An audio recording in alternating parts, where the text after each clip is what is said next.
a lot of people who feel like this are often parents. And just think about, what advice would you give to your child if your child was like telling you the same thing? I'm really unhappy in my career, I really want to change, but I'm scared because I have no money, I don't know what I'm going to do, like I don't know how, it's going to be difficult, it's going to take time. Like, what would you say to them? You would still tell them to go for it? You'd say maybe keep your toe in, you'd give them sensible advice, but you'd tell them to go for it. So I think often people need to take the advice they give to others to themselves. And if you could do that, you'll probably live a very happy life. Welcome to the Stronger, Fitter, Happier podcast. I'm your host, Vin, and today I am joined by Leon, Sadie, and Ruchita. Hello. Yeah, so now you guys, if you listen to the last few episodes, you'll know who Sadie is, you'll know who Leon is, but you may not know who Ruchita is. So Ruchita, would you like to introduce yourself, quick fire, few words about yourself and who you are? Okay, so I'm Ruchita, so one of the coaches at Body+Beyond. So I recently made a transition of, so I'm a dentist, I qualified around 10 years ago, and then I've taken a bit of a leap of changing my career, so doing personal training and coaching. So I'm still doing working in dentistry, and then I'm doing this as well, and really enjoying it. So these guys have been great support, and it's been really good fun working with them so far as well. Yeah. Well, it's great that you're on, Ruchita, because today's episode is all about you. Well, it's not all about you. I had the idea of, like, last week we touched on a topic last week we touched on something, Leon mentioned it at the start, where we were talking about using this downtime and by downtime I mean like this whole period of going through like the coronavirus, being on lockdown and quarantine and self-isolation away from people and in your houses, as a downtime to kind of reflect on anything you're not happy with in your life and change it. So I just thought, why don't we discuss, for anyone who's listening, who's feeling like that, like the journey that you've been on, and like why you even changed your career from dentistry to personal training. And like, just if someone else is thinking of, like, you know, they're not happy with their life, maybe they can take some of the advice you're giving and some of the like kind of scary things that you've been through with changing careers, and they could kind of like apply it to their own life and, you know, take advice from it.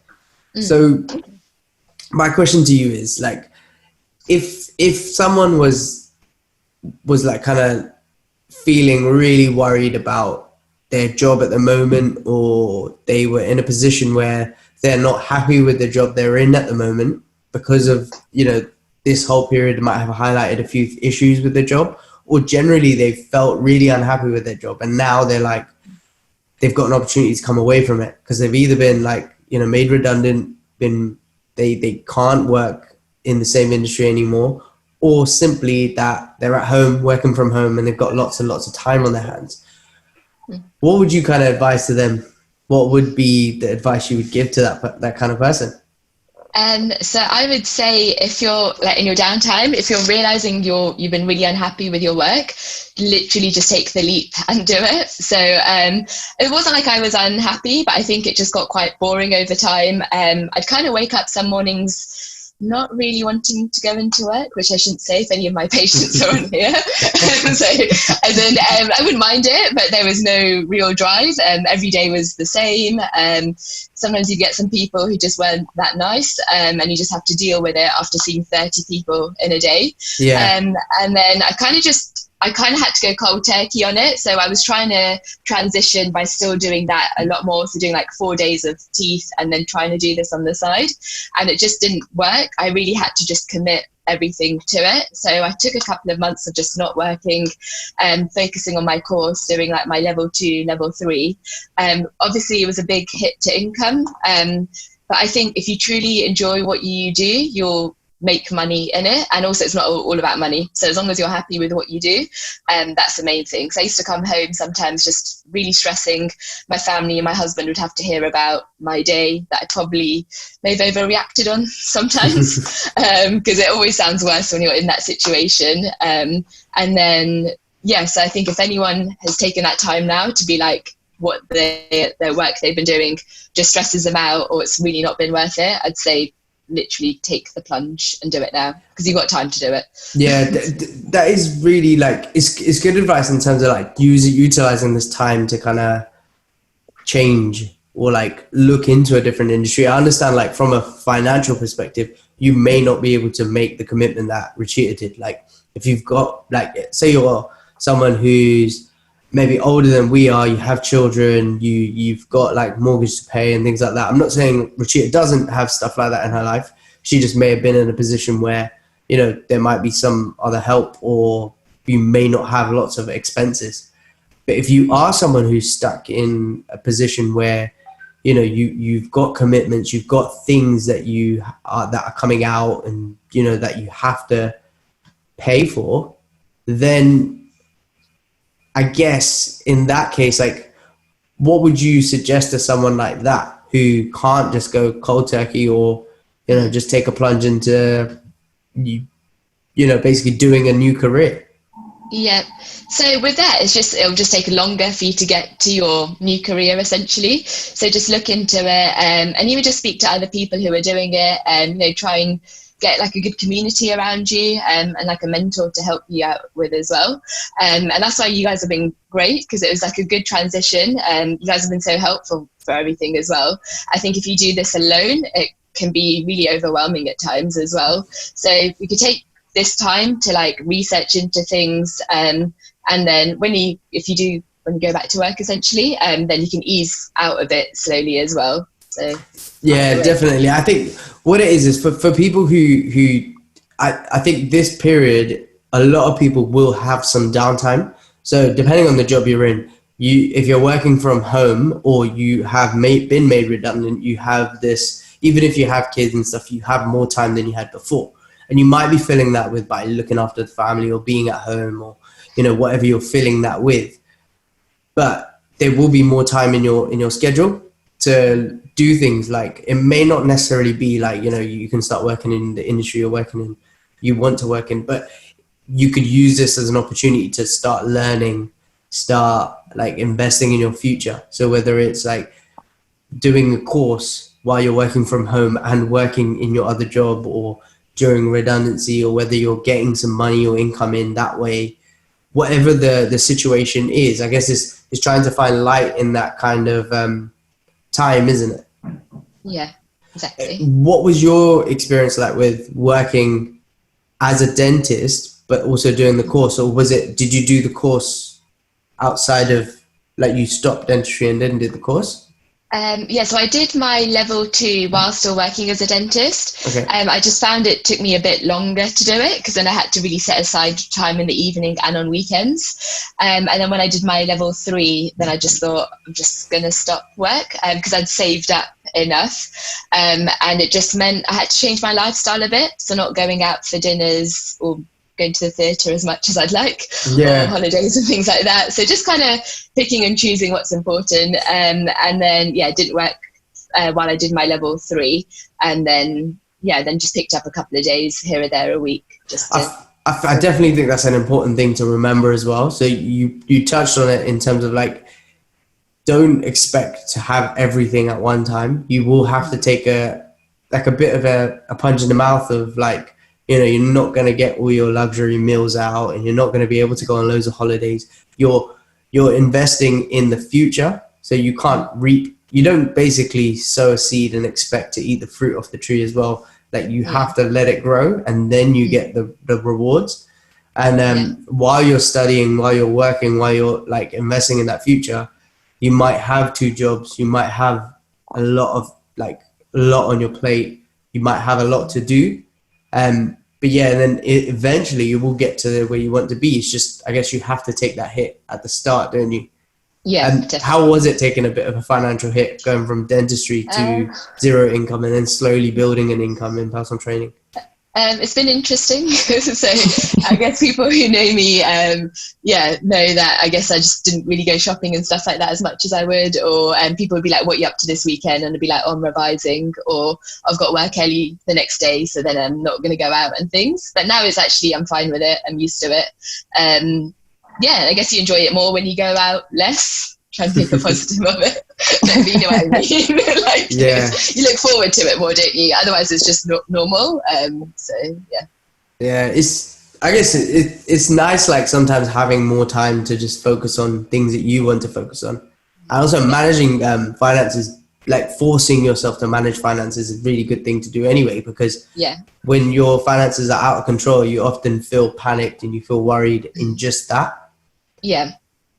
Leon, you've been in, like, you've probably done the most amount of jobs out of all of us. Ruchita, maybe you might have be able to compete against him, but you've been in jobs that you've absolutely hated in the past. Yeah. What's your mindset been when you're doing these jobs and you know you have to because you're trying to make some money to, you know, just get by? What kept you going when you were doing jobs like, so you just basically list off the jobs you've done actually.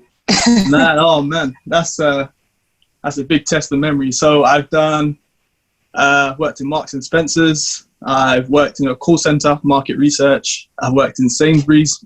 I worked at another Marks and Spencer's. I worked as a postman. I worked as a manager in a leisure center. I've done level 2 fitness instructor as a full-time job. I've done personal training, and there is something else, but I worked in Homebase, DIY store. You said call center, right? Because I remember you telling me about the call center. Yeah. Okay, 9. So 9 jobs so far. Sadie, how many jobs have you had? One. No, I haven't had one actually. I've had 2. 2 previous jobs. No, I've had the same. Well, I worked in a hair salon, and my other job was in fitness, but at different places. So I've only really had 2 different types of jobs. So yeah, I can't compete with any of you guys. Ruchita, what about you? So when I was 16, I worked in a shoe shop in Gordon Scott in Watford. Got a certificate as a shoe fitter. Can you fit these bad boys? Luckily not seen feet since then.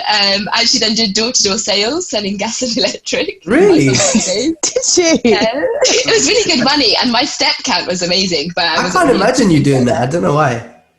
Yeah, it was weird, but I'm quite competitive. So we had like a daily target, and then you got to ring a bell at the end of the day if you hit a sale. Wolf of Wall Street. And then dentistry, and then this. Okay. So 4 jobs there. Yes. I've only had, literally, I've worked at Argos, then I was a fitness instructor, and then I started my own business. Nice. That's literally the 3 steps I've gone in work. I lied on my CV. I've said I worked in so many other places as well. But, no way. Well, as in places that I know, like my dad's business, things like that I put on my CV, but not actual, like, not just a blatant lie. Like I work for like Goldman Sachs and stuff like that. No, I haven't done anything like that. But yeah, it's interesting then, Leon, like you've done so many jobs. Clearly those jobs weren't jobs that you wanted to do for the rest of your life. No, definitely not. Yeah, so like, what was your mindset in those? I know you were probably a lot younger when you were doing half of those, but yeah. So a few of them, particularly the retail ones, were while I was still a student. So as you'd expect, obviously, it was never a long-term career anyway. Yeah. But even with those, I knew I could tick off the box saying, okay, this is something I definitely don't want to do once I do finish all my qualifications. So that pretty much eliminated retail. And then from there, because I'd done sports science at university, my plan was more along the management side of things in terms of potentially managing a gym and opening up my own place and stuff like that. And Sadie fell over. Yes, I was looking more towards the management side of things. So that's where I went into leisure industry management. But again, just sitting behind a desk all day and sort of delegating to people, do this, do that. It wasn't really for me. I wanted a bit more of a hands-on approach. So I knew I could tick that off of what I wanted to do. And then that's where I started working just to boost my income. I started working as a postman part-time as well. So I done both jobs side by side just for extra money. And that helped fund my personal training course, which I did as home study. So for me, it actually took me 1.5 years to complete my course because I've done it as distance learning. So I pretty much was only able to do a little bit each day. But because I was really pinned down working 2 jobs, it sort of really slowed me down a lot. So my advice would be, if your hours are really taken up, with a particular job and you want to do something on the side, I would say see if you could maybe, if you financially still need the money, maybe reduce your hours a little bit or plan your days a little bit differently in terms of, like Ruchita was saying, not go out as much. So you are sort of delegating certain specific time in the week to do your course. Because for me, it took so long because I wasn't actually planning my days properly. So I was going off working at the leisure centre in the morning. No, sorry, postman in the morning and then leisure centre in the evening, which was running pretty much Monday to Sunday. So I pretty much took too long, I would say, to get my course done, but got there in the end. So can't complain.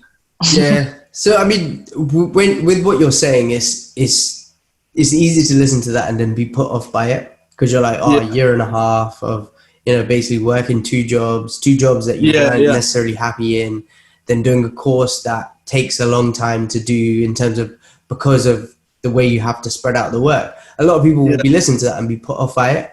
Now, something that I was told a lot, and I actually tell a lot to people who are trying to lose weight is, regardless of whether it takes you 2 years to get to your goal or 5 years to get to your goal or even 6 months or shorter, that time is going to pass anyway. So if you're not dying in the next 5 years, you're either the 5-year journey of your life is going to pass. You're going to add 5 years to your life regardless. What you do in that time is up to you. So you can struggle and, hate your job and hate life and be miserable and come home and take it out on your family and all of that. Or you can use those 5 years to grind, to work hard, to still maybe hate the process because you're struggling in terms of you're still working a job you're not liking, you're staying up late doing your course, then you're having to juggle everything and then, life's difficulties as well.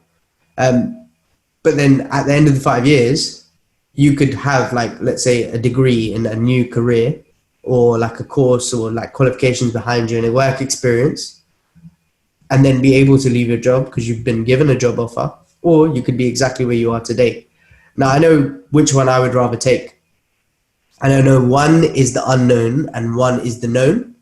So that's why often people get bogged down into, not making a decision. So it's like, Ruchita, I'm sure you were very anxious about changing career. Now, me, Sadie, and Leon have all done jobs in the similar industry. So even when Leon transitioned to a personal trainer, he was still working in a leisure center. So I know it's not quite the same thing, but he was still around the people. Yours is very different because you put in, how long does your degree take, by the way? 5 years and then 1 year training afterwards. Okay, so 6 years you've been working up to be a dentist. I'm not sure how long you're, you were 2 years old and you've been dreaming to be a dentist since 2 years. So I'm not sure the background journey of it. And but what was it like making that decision to go into fitness? Was it quite scary for you to actually do? Did you feel pressures from family and things did you feel did you feel embarrassed as well? Dentistry is a very, up there job in terms of people respect it, and personal trainer is sad to say, but a lot of people, maybe now it's a bit better, but people don't respect our title of personal trainer. I remember when I used to tell older family members Indian family members I'm a personal trainer or I work in the gym, and it's almost looked down on. So how was that for you? It was actually really difficult, and I think it was something I always thought of but never thought I would do, if that makes sense, because anytime you'd say to someone just in passing, I'd really like to do this, just the reaction you would get is why would you do that? And I think it was really important, just what I realized afterwards is not to listen to people around me, because there were so many people and so many dentists I'd speak to who say how much they really struggle with the career, how stressful it is, and they're like, no, don't do it, just stick it out, you'll be fine, keep going. And then when I did it, it was amazing how many messages I got from people, even on Facebook. I think I got 40-50 messages from random people being well done for doing it, we've always wanted to change career but never been able to do it. But they were the same people who were telling me not to do it from the start, if that makes sense. So it was quite tricky, and I really remember I got really scared to tell my parents, because obviously I'm Indian background is you have to be a doctor, dentist, an accountant. And I remember just going home and telling my parents, and I was like, I've just given in like notice for where I'm working, and I'm going to work in a gym. And then they were like, what? And then it was just really awkward. And my mum was like, oh, like, so Gujarati, she's like, asu karach, aerobics, karach. And like, so she was like saying, you're going to just like teach aerobics. And then my mum was like, can I come with you? And I was like, what? And I was like, you know, like my whole life I've had to do like extracurricular activities to make sure I get into uni, I get my grades, do all of this. And it was I was such a relief. And they were like, look, as long as you're happy, we've seen the struggle you've had, and just how happy you are, like telling us this. And like, we just see when you used to go to the gym, you'd come back all energized. They're like, for us, that's now our mind's at rest. And they're like, that's all we could have wished for. But I remember the night before telling them, I could not sleep, and I was so worried. And even now, I think like, now it's quite proud to tell people that I do personal training. So before, I think, as you said, it could have been quite frowned upon, but my parents were saying, you know, send us your Instagram details, we'll send them around, and all of this stuff. It was really like awkward. Yeah, so I think I've just been very blessed with the people around me, but it was really tricky.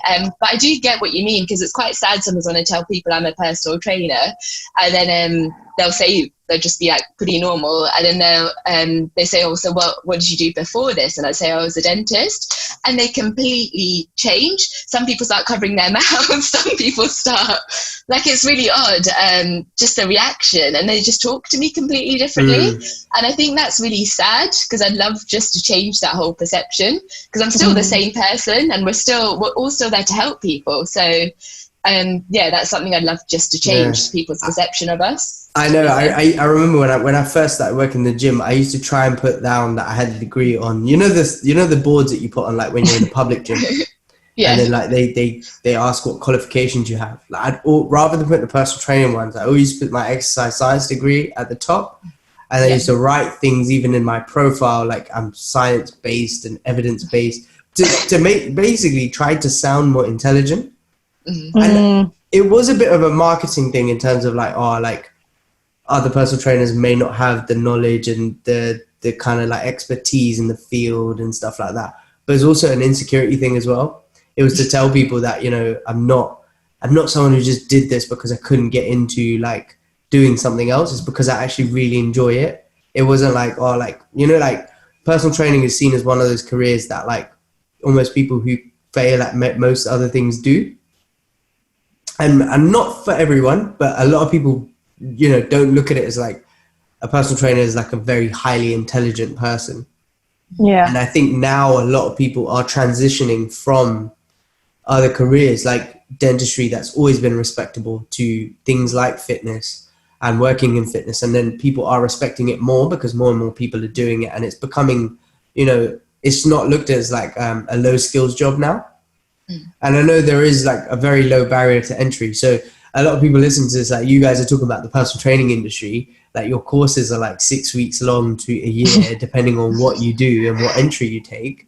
Like if I want to go into midwifery or like, become a nurse, I still have to go to university and do a 3-year degree and put lots of effort in. But I still think the process is still the same. The risk is still the same. The scariness is still the same. And if anything, like at least in that kind of field, there's more security. In ours, like it's very unsecure. Like look at what's happened. The gyms have closed down, and effectively, if we just sat on our hands, we would have no money coming in right now to feed whatever we need to feed ourselves and our families and whatever bills we have to pay. Like, our responsibilities would be just been destroyed. Like, so I think it's a risk that you have to look at it in all angles, isn't it? Like you can't just be like, just be like, oh, it's easy for you. The other thing is like looking at like, when you're doing something like going into a new career, I think just the whole risk of like taking the risk of going into a new career, like the unknown, like, you were saying like, I think I asked you before, like, how did it feel taking that plunge? And you said you had a lot of support around you. And a lot of people don't often have support. So you don't have family members who support you. like even your own partner might be like, what about the money? And they might be worried about that and not your happiness. What would you say to someone like, Sadie, you've been awfully quiet on this For me. Yeah. Well, I know you're someone who's quite risk adverse. So you're not someone who takes a lot of like scary, and I don't mean that in a rude way. I just mean you're more calculated with your decisions. Yeah. No, I think like you like that secure side of things. And I don't, that's not to say you haven't taken risks. You do. Yeah. You do put yourself in uncomfortable situations throughout your career with me. You've developed so much because you've jumped into opportunities and taken leaps and scary. Even coming to work with me was a bit of a risk in itself. Yeah. I literally left my work and thought, actually, I'm just going to come work with you full time. And I didn't know how it was going to work out, what I was going to be earning or anything like that. And that's the only risk in terms of work that I've taken. In terms of what Ruchita has done, I don't think I could do that, to be fair. But yeah, I'm just a bit like that. I don't really take many risks, to be fair. You say that you would never take that, you'd never do that, but I think because you're not forced to. So look at it this way, like you're someone who's happy in your career. You love what you do every day. Apart from like maybe a few annoying things in our job, like working with me, there's probably you said it. very little that you dislike about what you do every day. Yeah, exactly. Yeah. Like the things that you probably do dislike is like things that people would punch you in the face for moaning about. Like as in like when it comes to other careers, like they might really be like, what are you talking about? Like in comparison. My boss harasses me at work and you're talking about like, oh, I hate waking up a bit early at work. Like, you know, not that you say that, but so I think when you're forced, when you're like in a position where Ruchita was, and maybe Leon's been in a career where they absolutely hate, they're in there every day dreading it, you are almost forced to take that decision. Yeah, I know. I said that I don't think I could, but I've never been in that situation to take a big jump like that. So I don't know. But probably in that situation, if I had to, then I would. So yeah, I think when it comes to it, like when people are forced, like I think we say this a lot, like to people, like you only make change when you're forced to make that change. Like when the pain of staying the same is greater than the pain of the change, like people do take that plunge and that leap. Yeah. I think it's for every single person, it's very different of when that point comes, but it always comes for everyone. If you're miserable and you're unhappy in the job you're doing, you're either just gonna like kind of wear yourself thin and just be like not yourself anymore, or you're gonna have to force to do something that's different. Yeah. And a lot of people talk about things like, oh, like I could never do that because like would you be able to take a 50% pay cut and then do something that you'd absolutely love even more? Like, what are you asking me? Yeah, like anyone. Like, I mean, Ruchita's easily done it. Like she took I don't know, probably more than 50%. Yeah. 99% pay cut. But it's been worth it. Like every morning I wake up to work and it doesn't even feel like work. So it's nice. Yeah, you know what I mean? It's good fun. And you're still, as I said, like we're still helping people. We're still doing such a great thing for people's lives, and like making people feel happy, feel confident in themselves. And I think that's what brings joy to all of us. So regardless of how much we'd make, I think we're all the type of people that would still do it. If that makes sense. Yeah. I think when you're happy as well, you tend to make things work a lot better. Yeah.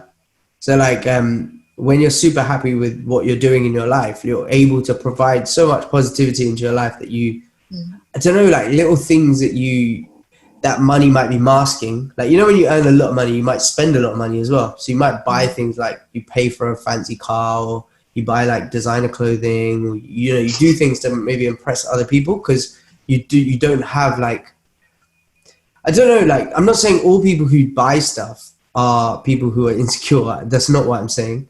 Like, not at all. But I mean, because some people get pure joy out of like, you know, spending money on something really nice.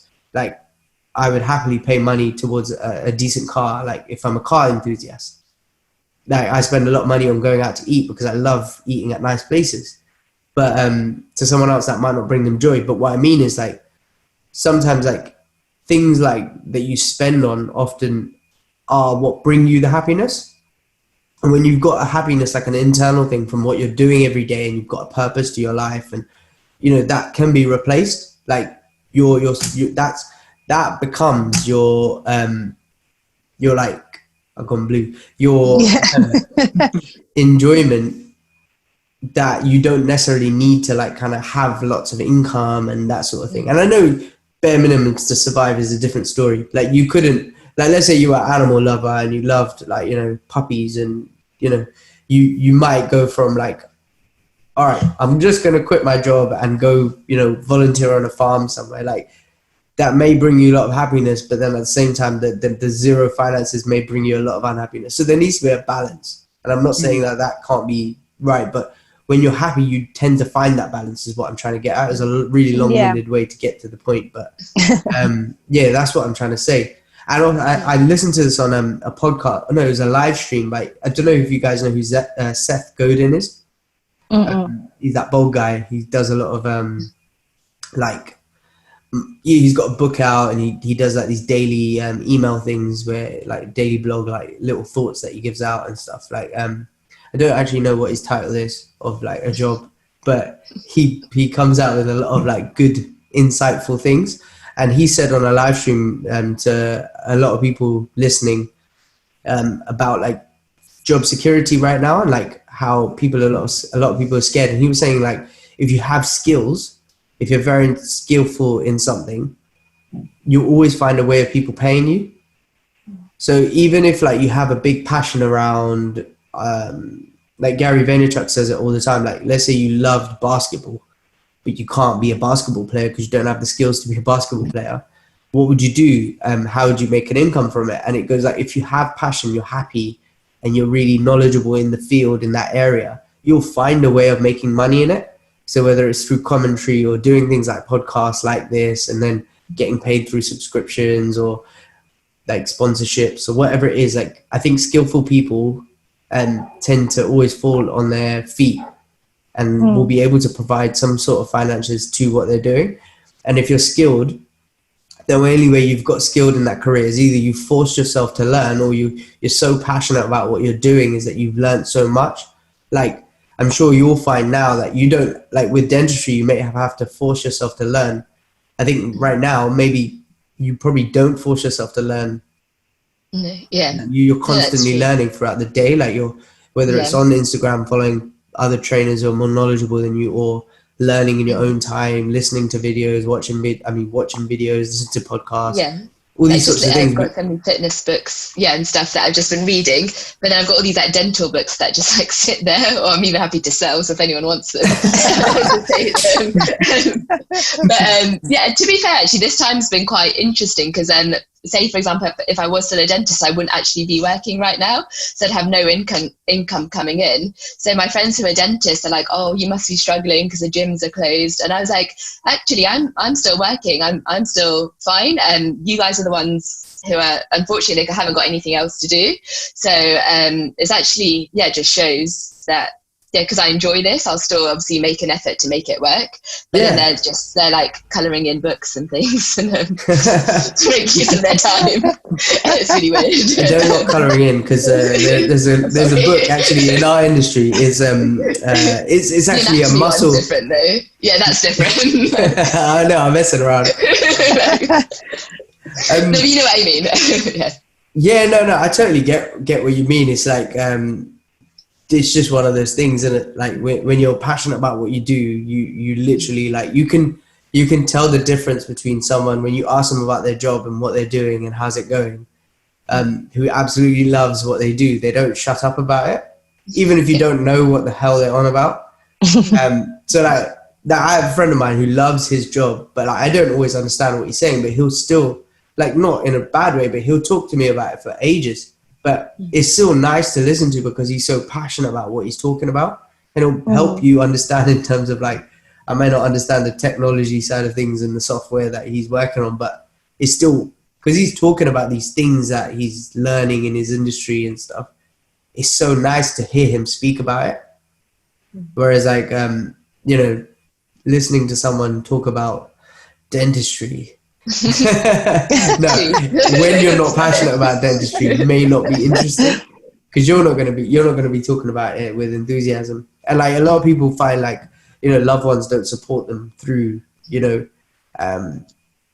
may feel like your husband or your wife or your parents or whoever it is may not support you, But if they see that you're enthusiastic and that you're passionate and that you're so happy about what you're doing, that will make them feel happy. Mm-hmm. Like you said, Richard, like your mum and that saw how much it made you happy, that, you know, they were able to kind of put aside like things like, oh, what are people going to say about my daughter who was a dentist and now works in a gym and cleans machines, and then does personal training with people and has to touch sweaty bodies and stuff like, they kind of look past that, even though they may have crossed their mind. If there was like someone listening right now and is still kind of sitting on their hands about like, oh, you know, I agree with you guys, I definitely should use this time to learn or go into another thing, but I'm just scared. What would your one piece of advice be to someone who's just still scared, regardless of they know that we're right? I'll go first. So obviously, like I mentioned with my one, it took quite long. So I would say, obviously, one, be patient, but also be active. So don't be static. What I did was I was static with mine, which is why it took so long. So be patient, but be active. So make sure daily you're doing something that's working towards sort of that career change that you're more passionate about. Yeah, because it doesn't have to be big grand things that you have to do. Yeah, exactly. Like, I could have just read 1 page a day. So yeah, still moving closer to your goal, isn't it, than staying the same? Yeah, 100%. Definitely. Like even small progress is great. What about you, Ruchita? I mean, you've spoken a lot about like things, so you may just say the same thing, and that's absolutely fine. But also agree with Leon, is like really planning your structure of your day. And I think that's one thing that if I'd done really well, then I could have probably a bit longer, and then just helped kind of save up a bit more. But yeah, just really structure it and try and stick to it. And just remember what your energy level's like in the day. So if you think after work you're not going to be productive, don't plan to do it then. Just say you'll wake up extra early to do that bit of work, just to make the most out of your time, really. So yeah. What about you, Sadie? It's quite hard for me to give advice in terms of like Leon and Ruchita because I haven't been in that situation, but I definitely agree with what they both said. So yeah. All right. Well, I mean, I'll kind of like, I feel like we're running out of things to say now, so I don't want to talk the opposite. The like kind of podcast to death, but I will leave it on one final note: is that success leaves clues. So like, I honestly don't feel like I'm super talented in terms of like, you know, making a business or knowledgeable or know whatever. Like, I have no clue what the fuck to do most of the time. And like, when I say success leaves clues, I mean like other people who are successful leave lots of clues for people who are following their footsteps. So every single person, everything that we've done great in our career or in Body+Beyond and what we've built, it's been because like other people have kind of like left ideas and left things to follow along with in terms of breadcrumbs to follow to get to their stage. So if you want to be someone, like if you want to go into a new career, find like a mentor or look for someone who's already doing it and then kind of like follow in their footsteps and advice. So there's a lot of people who have gyms right now that didn't. And obviously one of our goals is to have a gym. I just look at like, how did they do it? What kind of things did they face? What problems did they face? How do I not face the same problems?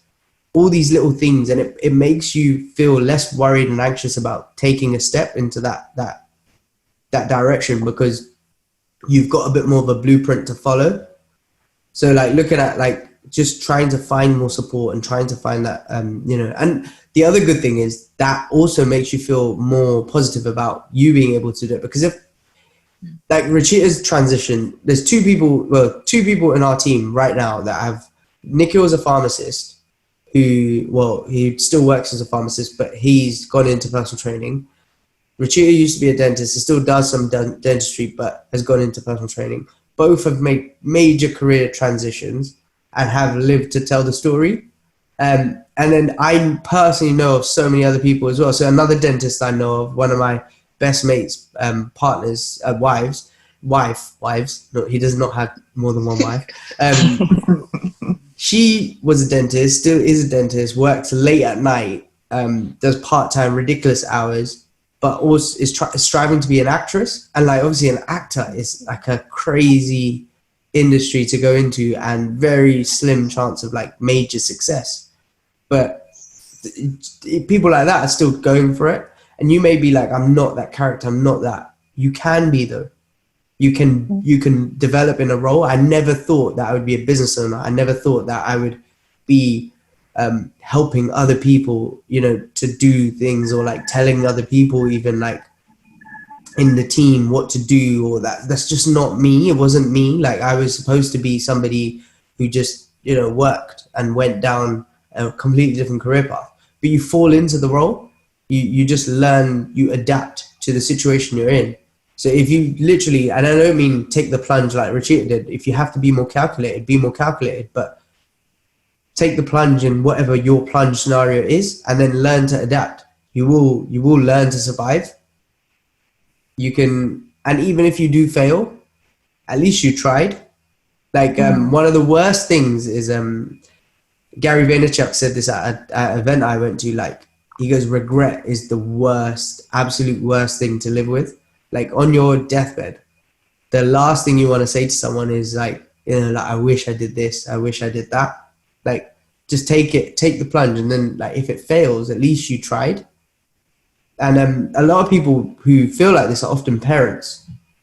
And just think about, what advice would you give to your child if your child was like telling you the same thing? I'm really unhappy in my career, I really want to change, but I'm scared because I have no money, I don't know what I'm going to do, like I don't know how, it's going to be difficult, it's going to take time. Like what would you say to them? You would still tell them to go for it?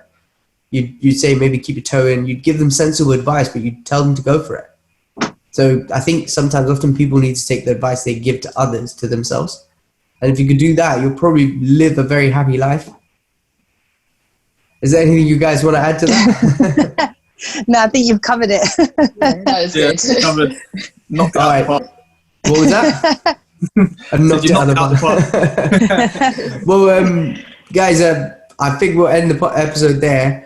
If there is anything that you guys want to talk about, want us to speak about, have any topic ideas, then please let us know. We definitely will be doing some more specific stuff with fitness, health. We've kind of come away from that a lot in the last few episodes we've been doing. But I think one of the major things that we wanted to talk about back on is like controlling your, like helping you have some sort of routine in this whole like period. So like with fitness and with nutrition. So we could give you tips on that. If there's any questions you have, please send them in at podcast@bodybeyond.co.uk. Otherwise, leave a comment wherever you're watching or listening to this, and we will catch you on the next episode. All right, guys, take care and stay healthy and safe right now. Bye. Bye. Bye-bye.